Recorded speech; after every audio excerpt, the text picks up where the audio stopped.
The indie game Party Savage on itch.io operates through a direct interaction between digital prompts and physical consumption. As the glass impacts the keys, the game requires a group of friends, a dedicated computer per person, and tangible, real-world consequences.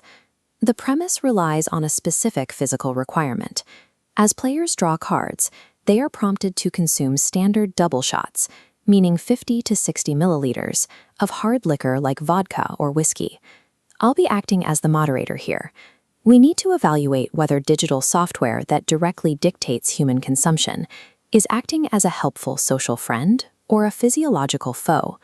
When a game demands that you ingest something, we are forced to look at where software design ends and our own bodily autonomy begins. The defense for games like this is straightforward. Party games act as highly effective digital icebreakers. They create shared stakes and push people out of their comfort zones to facilitate genuine human bonding. This diagram illustrates the physiological risk. A 50 to 60 millimeter double shot significantly exceeds a single standard alcohol unit. Look at how that volume compounds. By gamifying continuous card draws, the code mathematically accelerates intake far beyond normal. What we are examining is a rapid-fire physical stress test, heavily disguised as a playful user interface. Let's break down the mechanics. Players draw from categories like truth, dare, or never have I. The core tension relies on a specific choice. You can either bait out your friends to take the penalty, or you can take a shot on their behalf. The defense views this mechanic as a deliberate social engine. By allowing one person to voluntarily absorb a penalty for another, the software creates a system that explicitly rewards loyalty and builds camaraderie in real time.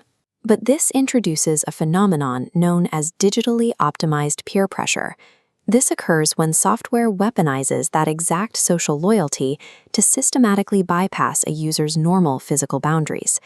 This graph contrasts the erratic curve of natural social pacing against a steep, stepwise curve of game prompts. Shifting to a decision tree, the interface forces a strict binary. Following decline drink instantly terminates in a measurable social penalty. The true hazard lies within the math. The code takes a healthy human hesitation to consume more alcohol and mathematically converts it into an in-game failure. This brings us to the creator, an independent developer named INTJT2, and the broader implications of hosting real-life physical party games on open digital storefronts like itch.io. The prosecution views this critically. They argue that distributing software explicitly designed to facilitate rapid intoxication is an ethically dubious practice.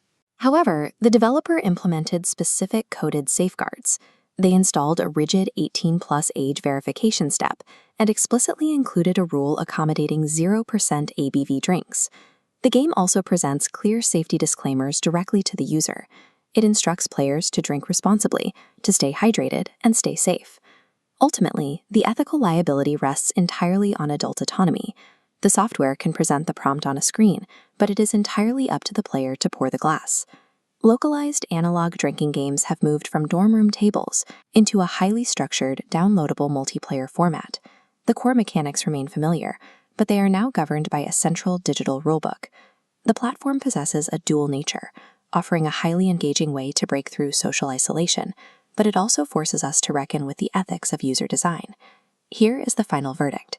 Developers possess the tools required to easily manipulate group dynamics, but they cannot code a bypass for human physical limits. Even the game itself offers one last explicit warning to manage those physical limits. Never let your lowered inhibitions lead you to texting your ex.